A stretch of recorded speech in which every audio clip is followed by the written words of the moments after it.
Trump's civil fraud penalty scrapped. 5 takeaways. A $500 million judgment against President Trump and his business empire was thrown out by a divided appeals court Thursday, though the fraud case against him was left intact. It's a stunning turn in the battle between the president and New York Attorney General Letitia James, D., who accused the real estate mogul of inflating his net worth for tax and insurance benefits in a 2022 lawsuit that threatened his billionaire status and company. Here are 5 takeaways from the pivotal decision. Excessive fine gone. Other penalties remain. Though the judges were deeply split otherwise, they agreed that the financial penalty imposed on the Trump Organization by the trial court was unlawfully excessive. Judge Engoron had ordered the defendants, Trump, his eldest sons, and top executives, to pay $464 million plus interest, the bulk of which Trump bears. The total had climbed to more than $527 million, including interest, as of Thursday. The wiped-away financial penalty is an undeniable victory for Trump, but the ruling is not a complete success for his business. On top of the fine, Engoron barred Trump from serving in top roles at any New York company for 3 years and imposed the same penalty on Trump's sons, Donald Trump Jr.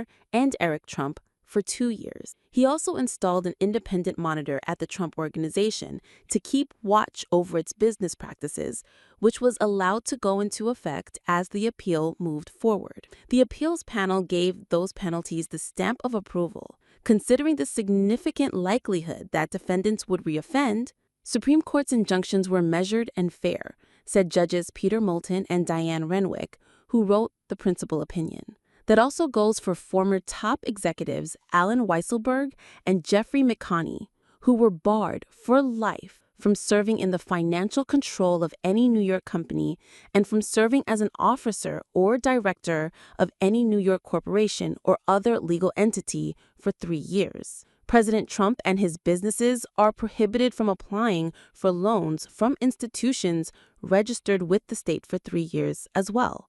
Both Donald Trump Jr. and Eric Trump are listed as executive vice presidents of the Trump Organization, raising questions about the leadership of the company should the ruling stand. Both sides claim victory. Soon after the decision came down, both President Trump and James were quick to call it a triumph. In a Winding Truth social post, Trump said the ruling was a total victory over the New York Attorney General, calling her lawsuit a case of election interference. I greatly respect the fact that the court had the courage to throw out this unlawful decision that was hurting business all throughout New York State, Trump said. He posted an image of himself in court, dubbed over with DJ Khaled's All I Do Is Win. Donald Trump Jr. and Eric Trump similarly celebrated the ruling as a massive win and total victory.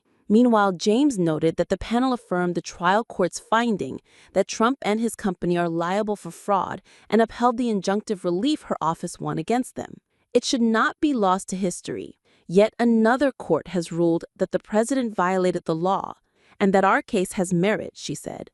Court deeply fractured. The panel mostly kept the lower judgment intact despite 3 of the 5 appeals judges, a majority, believing it should not stand. To draw a sports analogy, it is as if a team is awarded a touchdown without crossing the goal line, Judge David Friedman wrote. Why?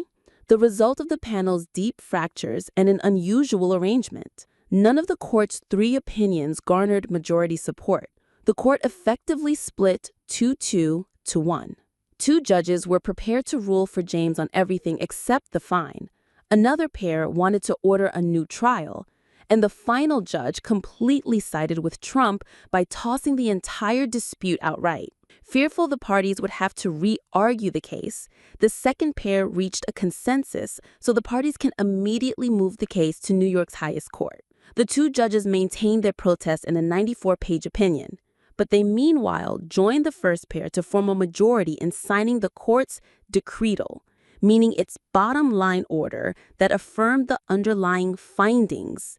Judge Higgett and Judge Lynette Rosado wrote their decision came with great reluctance and with acknowledgement of the incongruity of the act. A remarkable situation has necessitated a remarkable solution, their opinion reads. The second pair of judges, Higgett and Rosado, said they would have sent the case back to another trial with a more limited scope, asserting that some claims were barred by the statute of limitations. However, the first pair of judges, Moulton and Renwick, and the final judge, Friedman, expressed doubt. It is difficult to imagine that a trial could proceed while one of the principal defendants and a central witness is President of the United States, Moulton and Renwick wrote, adding that the inevitable elapse of time and Sisyphean need to recreate the vast record of testimony and documents would likely kill the case. Meanwhile, Friedman said a new trial would disrupt the political life of the United States and would undermine its national interests, especially as global tensions remain high amid the Russia-Ukraine and Israel-Gaza conflicts. Friedman, who have tossed the dispute altogether, also staked his position in part on James's own political speech. He said the record makes it clear she sought to use the law and judicial system for political ends. The proof of this is found in nothing written by me, but in the words of the Attorney General herself. Specifically, as previously noted, the Attorney General, in her 2018 election campaign for her current office, repeatedly promised the voters that her top priority upon being sworn in would be to bring down President Trump and his real estate empire. James's office quickly vowed to appeal in hopes that she can restore the nine-figure fine against Trump. We will seek appeal to the Court of Appeals and continue to protect the rights and interests of New Yorkers, James's office said in its statement. Trump and his sons could also appeal and seek to overturn what's left of the trial court judgment, including the limits on their ability to serve in top roles for New York companies in the near term. It remains unclear if they will do so. Trump called today's decision a total victory and pointed to his other personal legal battles in which he has yet to emerge victorious. The Trump Organization and two of its former executives, Weisselberg and McConney, are also defendants and could appeal. Copyright 2025 Nexstar Media Inc. All rights reserved. This material may not be published, broadcast, rewritten, or redistributed.